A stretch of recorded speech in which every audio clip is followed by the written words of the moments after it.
So that's what it looks like from up here. Thank you, Ed. I'm actually 6'2", but that's just my IQ.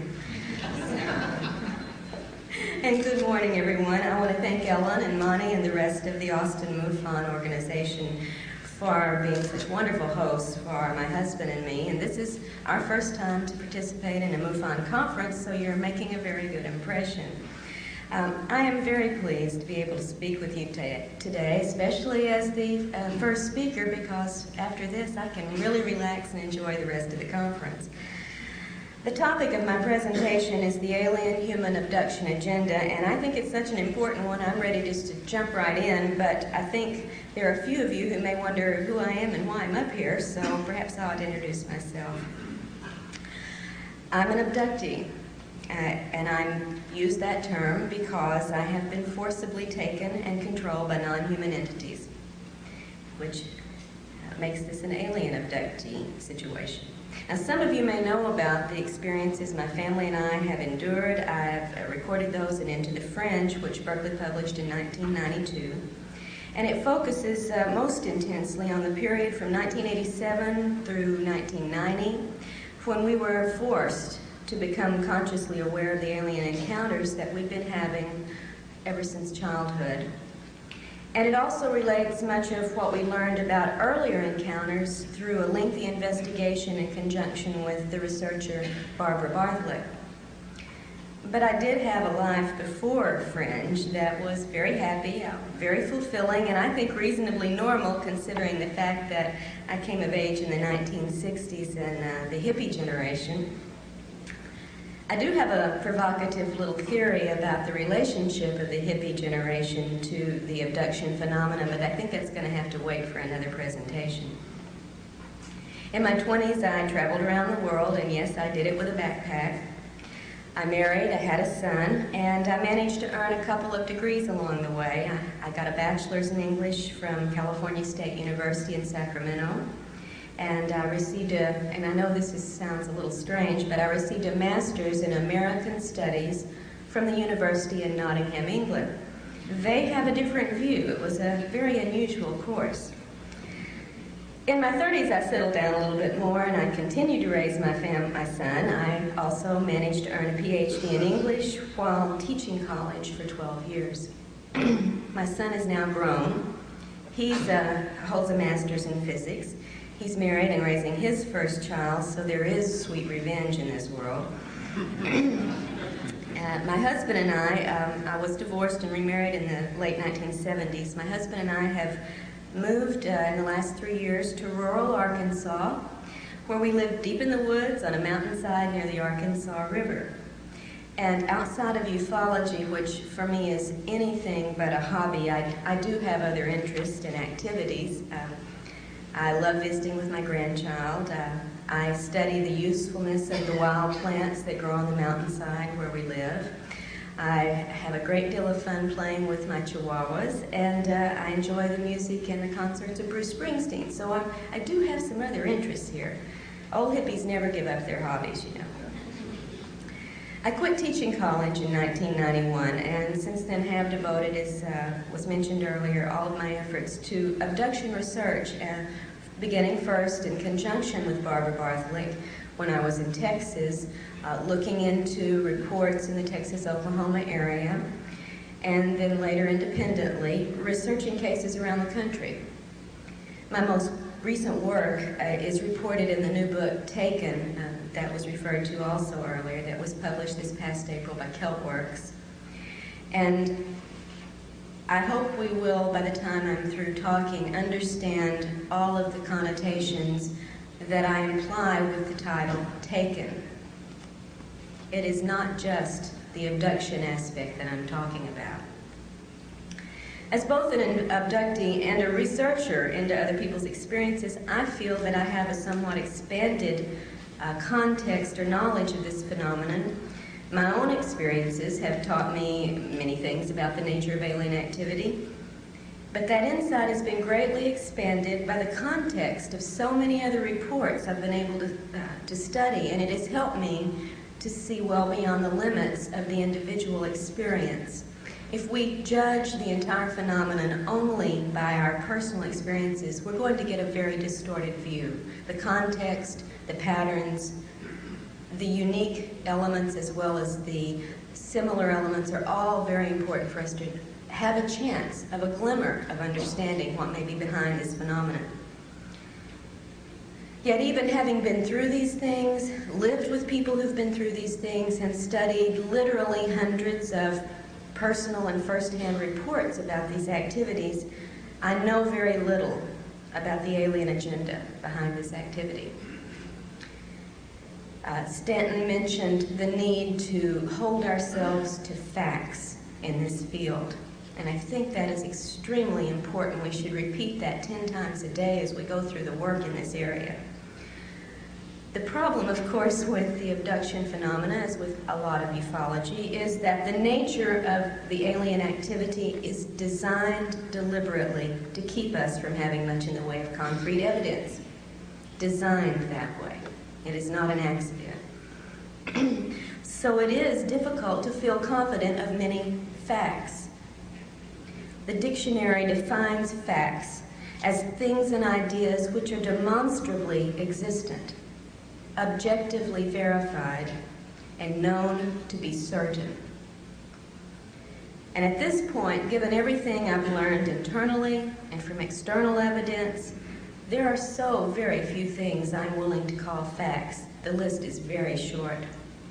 So today, instead of regaling or educating or entertaining you with abduction case reports and photos of the body markings and the drawings of the spacecraft and aliens, which I have done and could do, I would prefer to take this opportunity of perspective, which is, of course, the theme of this MUFON symposium, to share with you my list of facts, and then try to take you beyond the fringe of this phenomenon and into the heart of the abduction scenario.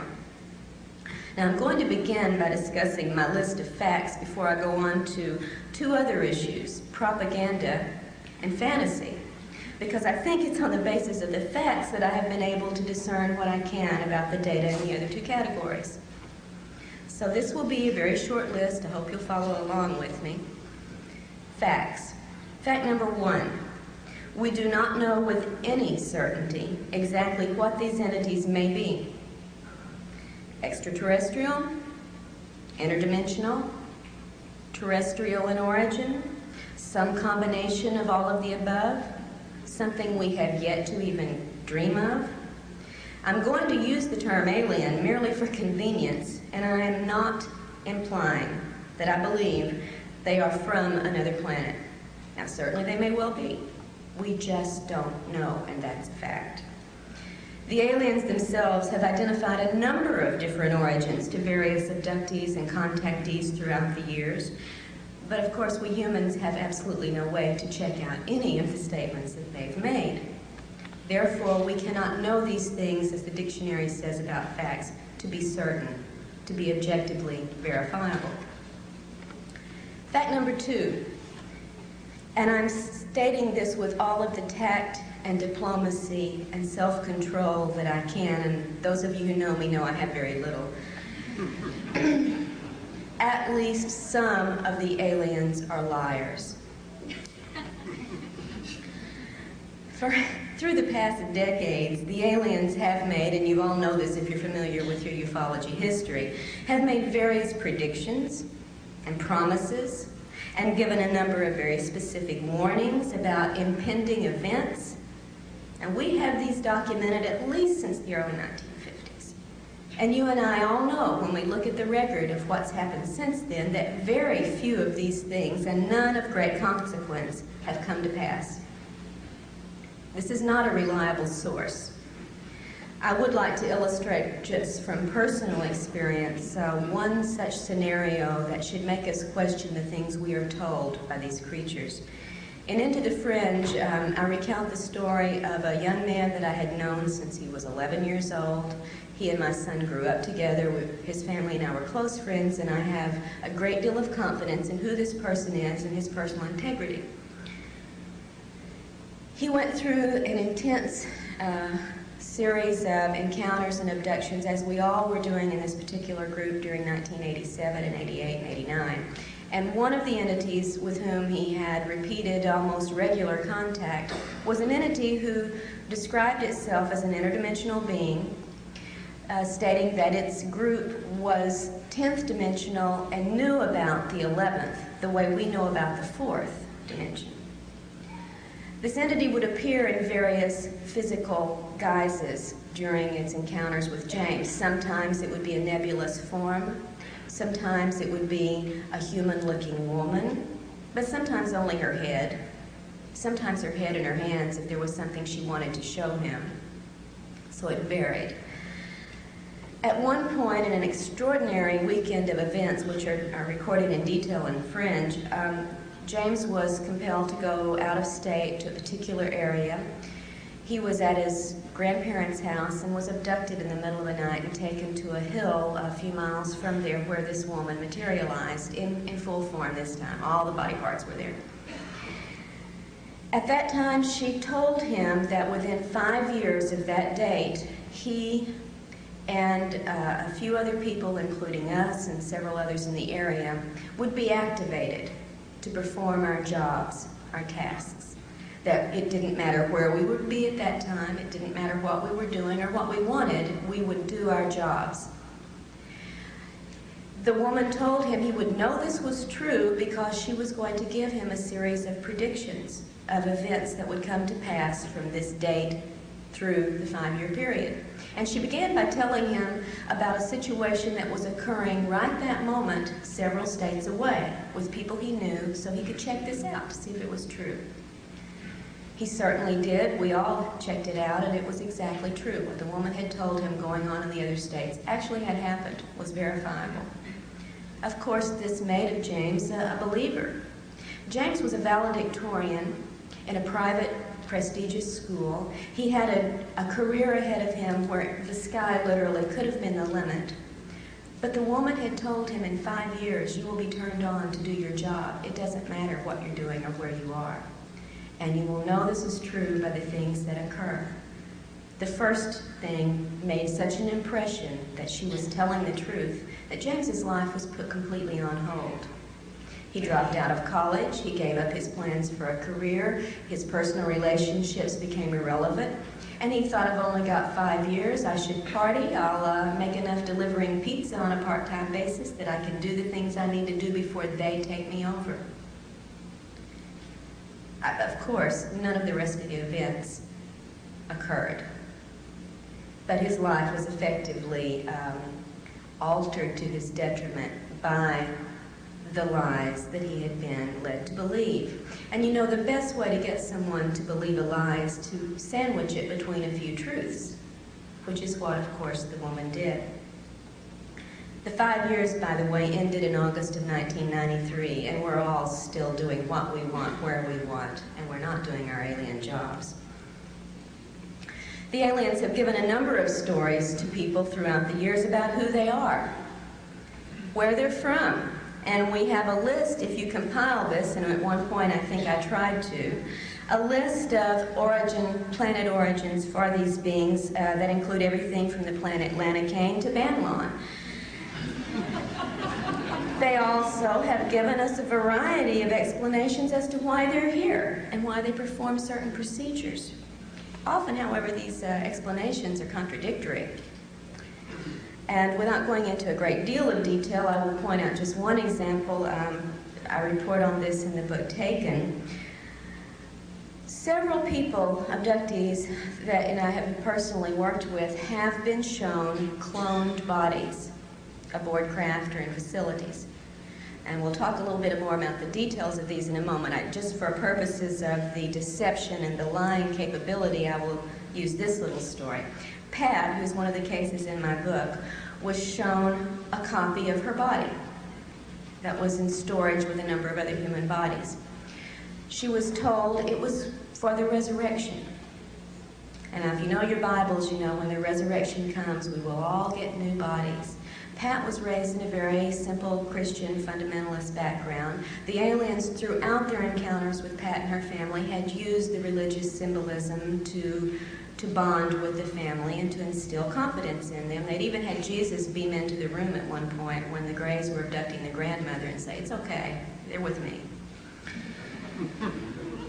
Pat was told that this body, this cloned copy, would be her new body for the resurrection, and this was extremely moving and religious for this woman.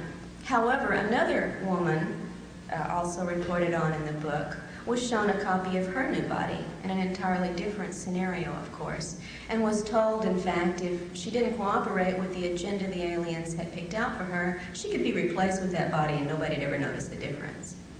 And in a third case, we actually had that occur on a temporary basis. A woman was abducted on her way to work and shown on a viewing screen her clone going to work in her place, and nobody knew the difference.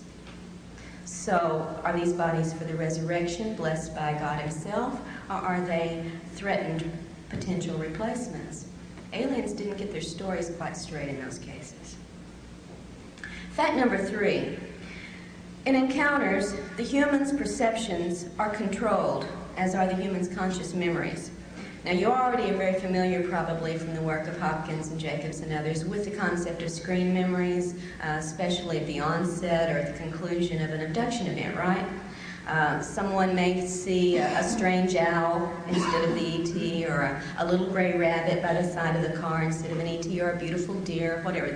We're familiar with these screen events. What we may not be familiar with is the fact that the screen techniques go well beyond such temporary uses in the phenomenon. And we'll talk about that a little more later also.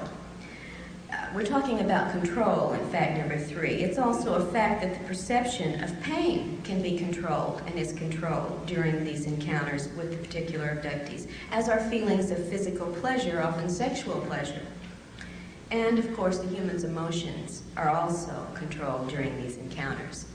The fact is, you are in control of these creatures during every encounter, to some degree, more or less, normally more.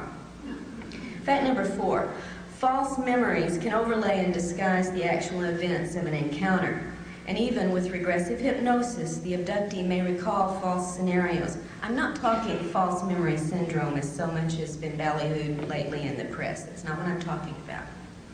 The abductee can recall false scenarios, even under regressive hypnosis, unless some effective method is used in the hypnotic process to help the abductee bypass implanted illusions.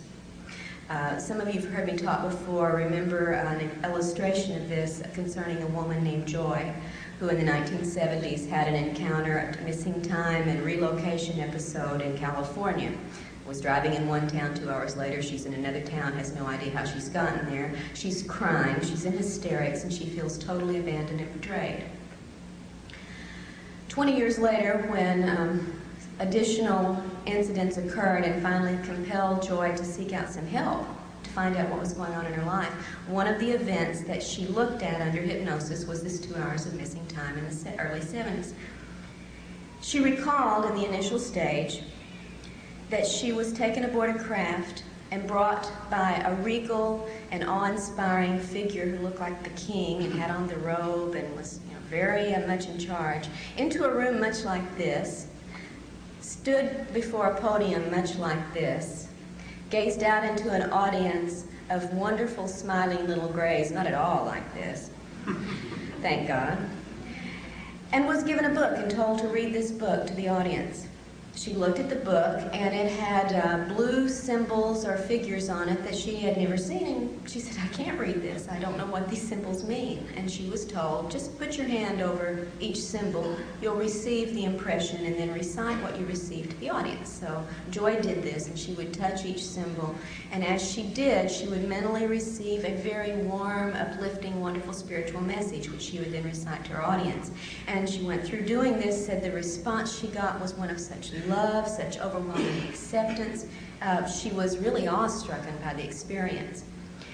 When the hypnotist asked her to move forward, there was a jump, a gap in her story, and suddenly she's back in the car, crying, hysterical, and feeling very abandoned and betrayed.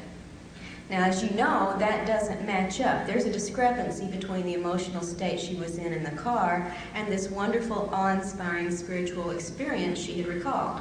I think you'll agree they don't match up. The hypnotist noticed this, noticed the gap, and asked Joy to first program her mental computer to perceive only the truth, and second, to back up to maybe 5 or 10 minutes before she was in the car. When she did, Joy found herself in an extraordinarily different situation. She wasn't reading a book to a loving and warm audience. She was naked, suspended in a beam or tube of light, being poked and prodded by a group of aliens who were using her much as a biological chart to explain, as we might to students, this is what this part does, this is what that is. And then she was put on a table, tilted at an angle, and was forced to endure some sexual intrusions. At this point, Joy, who could not move or talk, was mentally screaming to God and to Jesus, with whom she had very great faith, to help her, to save her, to make this stop. And when it didn't, and when she went through this for an extended period of time before being returned to her car, Joy came back a changed person. Abandoned and betrayed, she felt, by her God. Although she had no conscious memory of this event immediately upon her return, it changed everything in her life for 20 years. Her religion, her sexual orientation, everything about the woman. But without having the programming and help under hypnosis to see past illusion and perceive only the truth, Joy would have been one of those persons telling you how wonderful it was to be with the great alien brothers. She would have never known why the trauma and the after effects she carried for 20 years existed. Fact number 4 on my list is fact number 5. Given all that I've said so far, it is effectively a fact that abductees like myself and so many of you, while we report our experiences honestly and sincerely, we are really reporting alien-controlled information to the research community. As abductees, our situation is this: we can see the aliens, but we can't believe them. And we can't believe what we see them do. And I know this from personal experience as well as from a number of other investigated situations with very honest, very sincere people who are telling you, just as I have told and others have told you, what we honestly perceived as happening. We're being honest, but the illusions and false memories and distortions and controlled perceptions and emotions and responses that we had do not accurately reflect always what we really went through. Fact number 6, there's a serious element of human involvement in the abduction phenomenon, in addition, of course, to the very real alien participation. You all know, of course, about many abductees' reports of being monitored, harassed by human agents of some sort, cases of phone intervention, mail intervention, helicopter surveillance, etc. And I wish I had an hour just to talk about the human side of this phenomenon, which of course I don't. Now, in Into the Fringe, for instance, I did report about my husband's abduction and interrogation and threats by the military group in 1988. Similarly, at the time, I had never heard of such a thing, and I found it even more disturbing than the alien encounters. Similar reports, though, have been made by a number of other abductees, some of whom I'm sure you're familiar with, such as Leah Haley's case, Alicia Davison in California, and some of you may be surprised to know Debbie Jordan. And part of her experiences reported a very similar human abduction and interrogation. It just never quite made it into print for some reason. In Taken, there are 4 more accounts of women whose lives have been intruded upon by what seems to be military human forces. And although I'm not at liberty, as so many of us aren't in this field of where confidentiality is everything, to present to you the hard evidence that we have been able to gather in some of these cases, I am convinced by the evidence that we do have in a number of these cases, it's not an alien illusion of military. We've got names, dates, places, bases. It's real. Fact number 7. Whatever else it may be, the abduction agenda involves quite physical aims and procedures that tend to belie the idea of a primarily spiritual motivation on the alien's part. And much of what we see in these procedures goes well beyond the alleged aim of a crossbreeding program. If you think the aliens are only interested in making hybrid babies, then I invite you to figure out what these following procedures have to do with the process. First, you're aware of the various types of implants into numerous areas of the body, into the brain, through the ear, into the neck, into the spine, into the legs, the hips, and even in one man's fairly notable case, into the penis. Some of these implants have been seen on X-ray, CAT scan, and MRI. Some of them never show up. Some have been physically recovered. But so far as I'm aware today, and I do invite those who may know better to please correct me on this, whatever analysis has been performed on these objects has not given us any sensational new information. We still don't have any proof of what these things do in our bodies.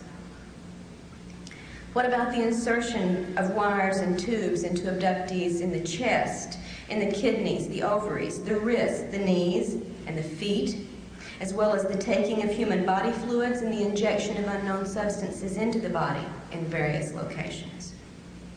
What about the brain operations, which in the statistics that I've been able to look at in a very general way without running them through the computer, seem to turn up as often, almost as often at least, as the reported taking of sperm and ova?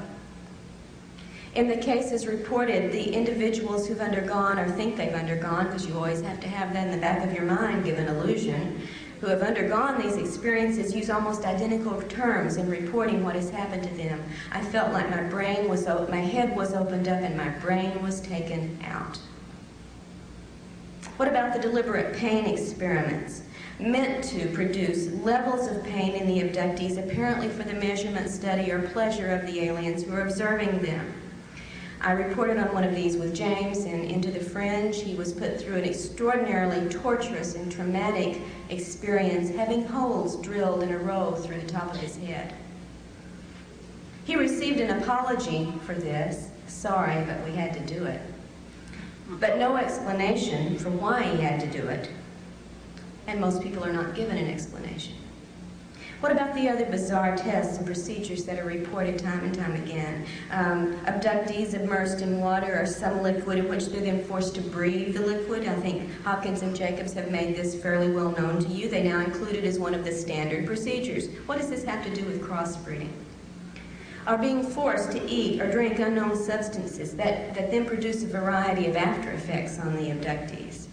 Angie, reported on and taken, was given a bitter red liquid to drink, passed out immediately, and came to in a very passive, hypnotic state in which she then went through an interrogation with a number of people. Ted Rice, another case that I've been working on for a couple of years, as a child was given a pill to eat or swallow that then produced on the 10-year-old boy the effects of an aphrodisiac. What about being forced to engage in a variety of sexual, not reproductive, but sexual situations with alien beings, with human-looking figures, and with other abductees? Frequently, the alien sexual activities are reported to be carried out by reptoid-looking beings, but not always. We've got reports of gray sex, hybrid sex, and Nordic sex, among others. And as just as in one of Hopkins' recently reported scenarios, I think it was on television last year on sightings, I described and taken how Lisa, one of the abductees reported on here, was forced to have sex with another abductee in one of her encounters. It was an extremely poignant situation after the fact. The man told her, apologized to her, told her how sorry he was that he was being forced to do this to her. He said, "They've been taking me since childhood. I don't know how to stop it." And he gave her his full name. That's all he had in his control to do. What about the cloning? I mentioned this earlier. And I'm not talking about just the potential, and I think very evidentially supported idea that the little gray workers you're also familiar with, like the little guy down here on the floor, are cloned produced, manufactured like, we do Fords, Chevys. Not just this kind of cloning of the same sort of creatures to go out and do the work, but also the cloning of human bodies, which, as I said, have been shown to abductees. Sometimes they match and are identical to the human in the situation. Sometimes they're just a bunch of identical bodies, inert adult bodies. In one case, a man was taken to a facility in which he saw a room in which there were about 40 inert human bodies, 20 male, 20 female. The males were all identical to each other. The females were identical to each other, and they were beautiful, blonde, healthy specimens. What do these things have to do, is what I've asked you to think about, with the crossbreeding agenda? Fact number 8. All of the things that I've described to you so far are part of the aliens' physical aims and procedures. But that isn't all there is to their motivations. The agenda also involves the long-term psychological programming of the abductee.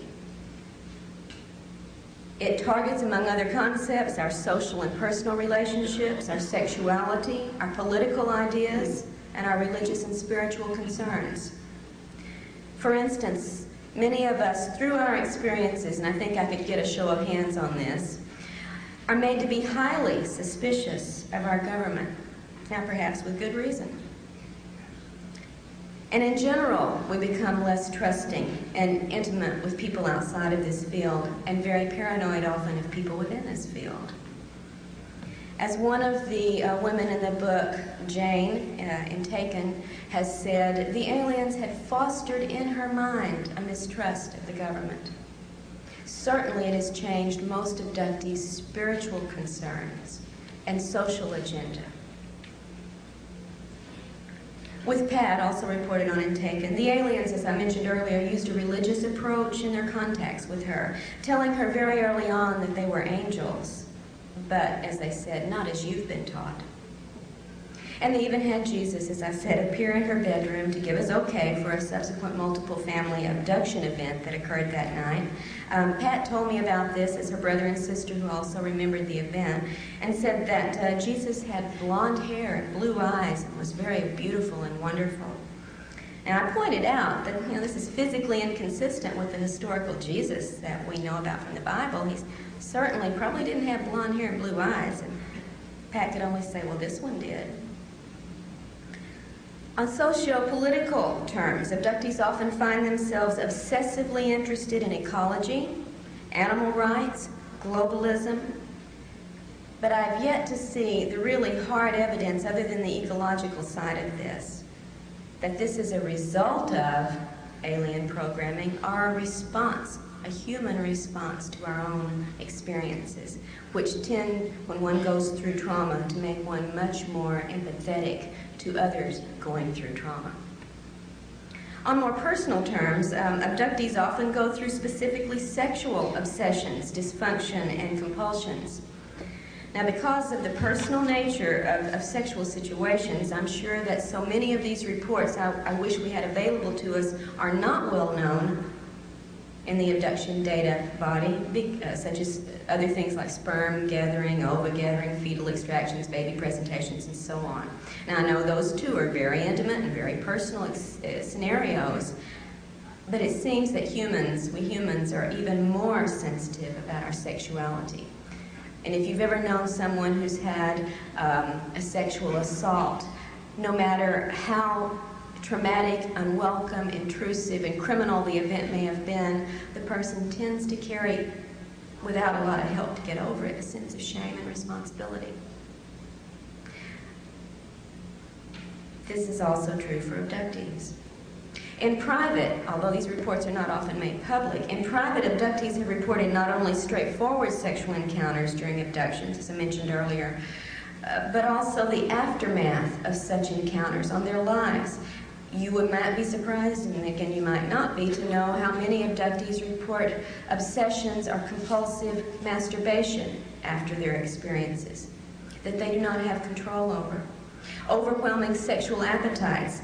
Conversely, the loss of all sexual appetite or the fear of sex, as well as sexual obsessions with people the abductees normally would never be attracted to. Fact number 9. With their advanced technology, the aliens can create virtual reality scenarios that are usually absolutely real to the perceptions of the targeted abductee. Now, such capabilities have often been theorized and hypothesized and discussed in this field, but for me, they were confirmed in an extraordinary case, multiple case, that I have helped research for the last couple of years, involving an abductee named Ted Rice. This is the one story I do intend to tell in detail before going on. In the early 1990s, Ted was in Florida visiting an old friend named Marie, and she had also invited a third friend, a woman named Frances, as a house guest. Ted was in one room. Marie and Frances went to bed in twin beds in the other room. Shortly after going to bed, Ted heard his hostess Marie screaming, "Ted, come here quick." And he hopped up out of bed, ran down the hallway, and as he approached the other bedroom, he could see a blue glow coming through the open bedroom doorway. When he walked inside, he saw a very strange situation. His host, Marie, was pinned as far away, up against the wall, as far away from the bed area as she could, staring fixed at one of the twin beds in which Frances was still lying. The bed was surrounded by a large, spherical, blue energy field of some sort, through which little lights seemed to dart and move. Frances was raised in a slightly raised position, just as she had been starting to sit up in the bed and had been paralyzed in that position. Ted and Marie yelled at her, "Are you in pain? Can we help you? What's wrong?" She could barely hear them, and when she did answer them, they could barely hear her, and this is in a small bedroom. She, for several minutes, they observed, was carrying on a conversation with the ceiling. And then a few minutes later, she was carrying on a conversation with the foot of her bed. A few more minutes passed, and the sphere of electrical energy disappeared, and Frances was able to move again. When she sat up, she told them what she had been experiencing. It had begun, she said, hearing the sound of a helicopter low over the house. And in fact, she had turned to her hostess, Marie, and said, "What's a helicopter doing over the house this low, this time of night?" Marie said, "What helicopter? I don't hear anything. You're dreaming. Go back to sleep." Frances said, "No, don't you hear that helicopter?" At that point, she had started to sit up. That's when the blue sphere of energy had coalesced around the bed. Frances told them after this was over that it had seemed as if the ceiling dissolved or disappeared, and I've heard this over and over and over again, and she could see through the ceiling up to the trees above the house where there was a strange crash. She had thought it was a copter when she heard the sound, but as she looked up, it was not like any copter she had ever seen. And within this were two alien creatures, which she described in physical detail, with which she carried on a conversation for several minutes. And then, she said, they came out of the craft and beamed down to the foot of the bed. "Didn't you see them?" And where she carried on another few minutes of conversation. When the sphere disappeared, so did the aliens, so did the invisible ceiling, and so did the strange craft. Frances had not been able to see the blue sphere of light around the bed. All she had seen was a craft, heard noises, had a conversation with two alien entities. Marie and Ted, who were outside of this field watching this, saw and heard only the blue sphere. If they had not been in the room to observe this, Frances would have believed with all sincerity that she had had exactly the encounter she thought she had, but she didn't. Fact number 10, and this is the last on my short list of facts. It is a fact that the aliens show a mysterious interest in the human soul. And I say mysterious because of the kinds of things they do and say concerning it. Now, this part of the phenomenon is so rarely discussed in public that I don't think we really have a good pool of data to proceed on a serious discussion, but I'd like to bring it up because it is a fact that the interest is there and mysterious, and we should be concerned about it. There are a number of intriguing reports that we could start with. For instance, a young girl who the aliens asked if they could borrow her soul. Two different abductees, totally different, totally isolated from each other. It happened to both come from the St. Louis area, both shown at the age of 5, a gigantic metallic spherical object somewhere in space, and we're told in essence it was the Soul Recycling Center. Reports of abductees who recall apparent past lives in which they've inhabited alien bodies with their souls. And even in one case, a man who watched as his young body was killed and his soul energy released, captured in a container, and taken to a new replacement body where it was reintroduced into the body through the technology of the little black box you might have heard about in some of these cases. For me, that's the end of my list of facts. So I'd like to move on to the other two categories, beginning with propaganda.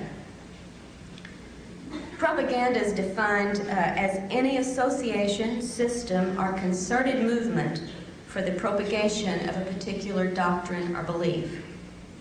With me on that. What I've learned from my own experiences and the research into this field with others shows me that the aliens are clearly practicing such programming. And they are propagating a number of beliefs within abductees and through their reports to the UFO community specifically, and then to the population in general. They shape our beliefs in part, at least our beliefs about them in part, by the physical appearances they appear to us, for one thing. And through the virtual reality capabilities that I just described to you, they can and do give us any illusion they choose during abduction scenarios. One young man, a young boy abducted with his grandmother in a situation I don't need to go into at this time, had brought into the room the grandfather. It just happened the grandfather had been dead for 6 years. Another case in which, many cases in which celebrities or well-known figures are used to, in a scenario, to persuade an abductee to participate in this or that other procedure. Jesus turns up very, very often, and he's always blue-eyed and blonde hair, and I'm sure that doesn't, maybe if we were in India we'd get Krishna, I'm not sure. Masking entities when the illusions have been seen through, and they often are. And one I think particularly important, although I've cited it before, I think it's worth repeating and tell the entire account and into the fringe. A young man who was compelled to go out of his house in the middle of the night. As we, under control, you go where you're supposed to go, and there is some evidence we get up and take ourselves out to be abducted, whether we know it or not. Compelled to go outside for an encounter, and there, waiting for him, was a Nordic, a beautiful blonde woman. Probably the spitting image of Semyazi, who was waiting with open arms and a loving look, a little bit attractive, alluring look, in fact, for him to come into her arms. And he reached out, she reached out for him and drew him towards her, and being under control, as we always are, he went for it. Expecting to get an embrace and a kiss, as the arms wrapped around him, the image of Semyazi disappeared. And what was holding him was not blonde, beautiful, or human. And what he got was not a kiss, but being thrown to the ground, pinned down, with claw marks the next day around his neck where this had been held down, while a 2-foot rod of some sort was rammed down his mouth, down his throat, into his stomach, where the extraction of juices then took place, leaving him with the external claw marks, the scraped throat, and the taste of bile for quite a while afterwards. The aliens foster a belief, I think, in their beauty and their compassion with us through such means as showing us pretty people. I think they realize we're not as smart as we think we are, and that we often equate beauty with goodness, and you and I both know that's not always the case. They also foster a belief in the alien-human crossbreeding scenario through such repeated procedures as fetal implants and extractions, sperm and ova gathering, baby presentations, and so on. But I think, as Stanton warned us early on, we should remember that without external confirming evidence, we cannot accept this as proof. If we believe the aliens in our race can interbreed, however, it serves a lot of propaganda purposes. It makes us think we have some shared commonality, which makes us more receptive to their presence and activities. If we think we share offspring with them, this belief binds us to them even more so, just as royal marriages used to try to bind competing political parties when one wanted control over the other. The crossbreeding scenario also can lead us to see ourselves as subordinate to the aliens and dependent upon them when they tell us this is the only way your race is going to be able to survive. And they reinforce our dependence on them by warning us of the impending disasters from which only they can save us. I wish I had time to discuss what they may really be doing with the sperm and ova and fetal material they take from us, but I have yet to see confirmed proof that it has anything to do with hybridizing either their species or ours. Through the manipulation of what we think they're doing and what they tell us, they also propagate the belief that their intrusions are ultimately beneficial in purpose, in spite of the fact that so much of the specific abduction events are painful, traumatic, and debasing to the person involved. We have many well-known accounts, abduction accounts, or should I say contact accounts, in which a person has been given a very positive, spiritual experience, sometimes with physical healing or expanded intelligence, psychic abilities, and these abductees feel very compelled to go out and tell you about their situations and proclaim that the spiritual benevolence of the aliens is all there is to it. And such reports can almost make you forget about the numerous other reports in which abductees experience great pain, suffering during their abductions, as well as severe, sometimes even fatal physical after effects and emotional distress afterwards. Some apologists for the aliens call such problems unfortunate but unavoidable, as if they were privy to the do's and don'ts of the alien conduct.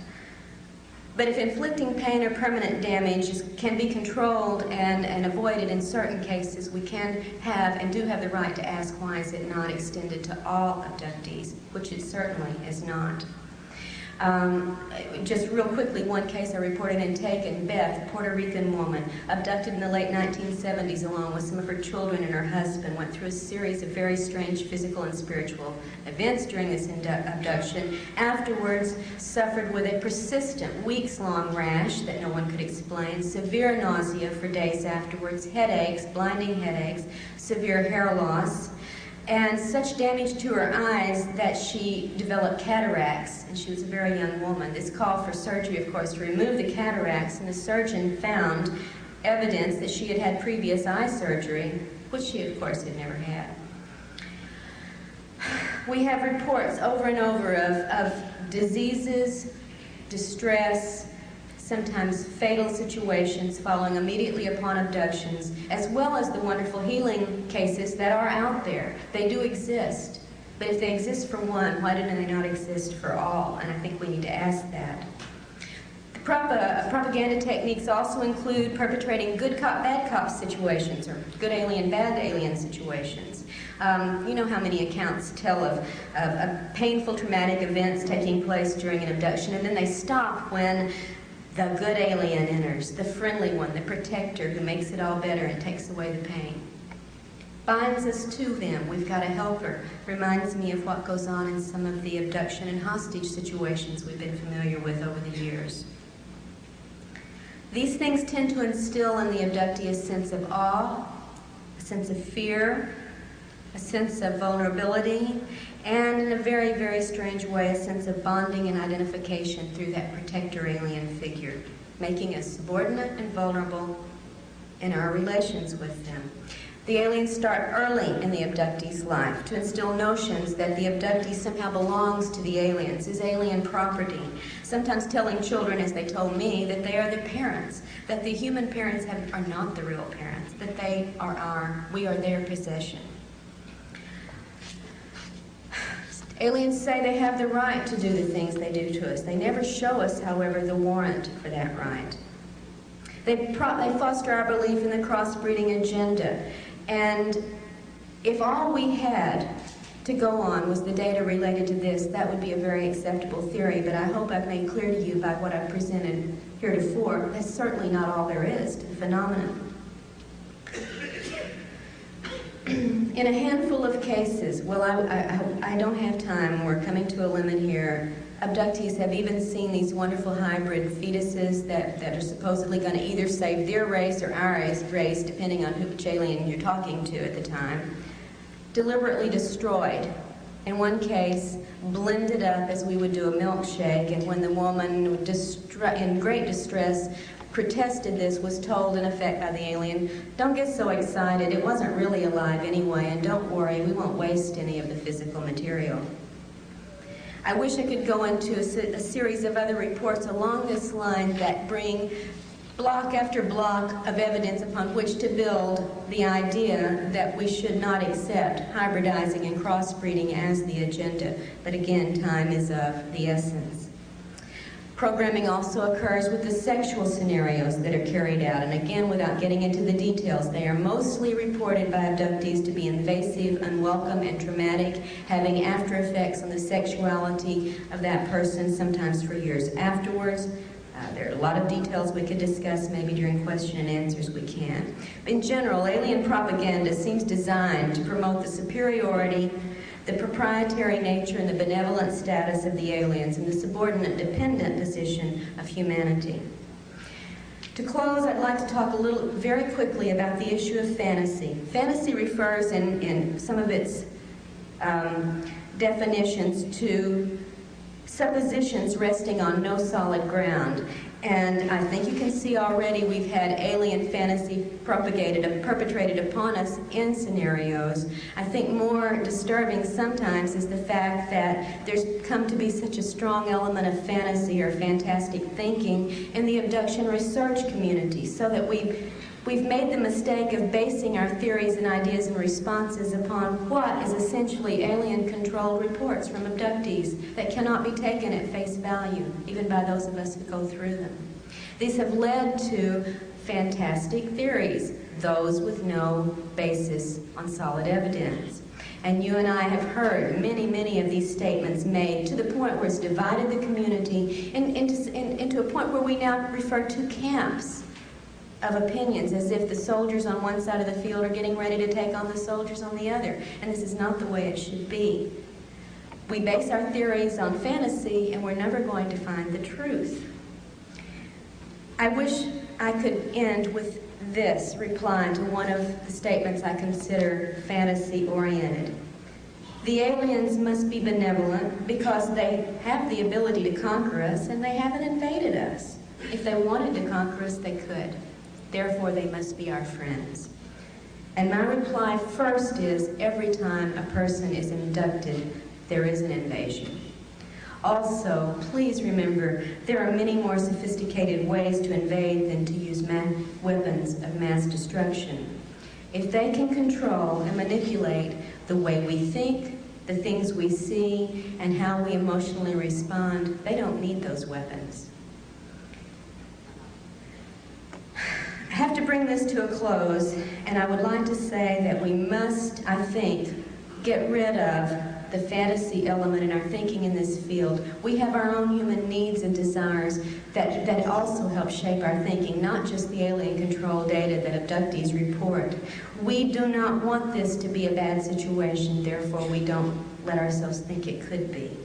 We do not want to think our government is involved in any way in this because it's too frightening. The implications are far too frightening, so we ignore them or deny them or rationalize them. We feel so helpless sometimes to affect any change in the abduction scenario that we forego focusing on the big questions and resign ourselves in effect to abductee therapy, which of course is necessary, but it's not abduction research. The point is not so much learning how to live with the situation as it is finding answers to the questions of who in truth these beings are, why they're here, what technology they possess that allows them to implant and control us, to clone our bodies, to harvest our energy and our physical material, and to find out what our government knows about this agenda and what it may be trying to do about it, and why part of that involves intimidating, surveilling, and even abducting abductees. And I think these are the ideas now on 25th year anniversary of MUFON, when we have to look forward to where ufology should go. In the field of abduction research, these are the areas that I would advocate we concentrate our energies, in spite of whatever wishes, fears, and prejudices we bring into this. There is no room for fantasy in our thinking about the potential consequences of the alien presence. Thank you.